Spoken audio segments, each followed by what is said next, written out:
গাজা সিটির বন্দর সংলগ্ন একটি ক্যাফেতে ইসরায়েলি বিমান হামলায় কমপক্ষে ৪১ জন নিহত ও ৭৫ জন আহত হয়েছেন।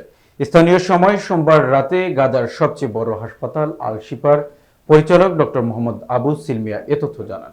স্থানীয় সূত্রে জানা গেছে, হামলার সময় ক্যাফেটিতে অনেক লোক উপস্থিত ছিলেন, যাদের মধ্যে বেসামরিক নাগরিকও রয়েছেন।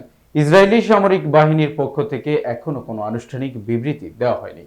তবে গত কয়েকদিন ধরে গাজায় ইসরায়েলের বিমান হামলা অব্যাহত রয়েছে, যার লক্ষ্য হিসেবে হামাসের সদস্য ও অবকাঠামোকে চিহ্নিত করা হচ্ছে।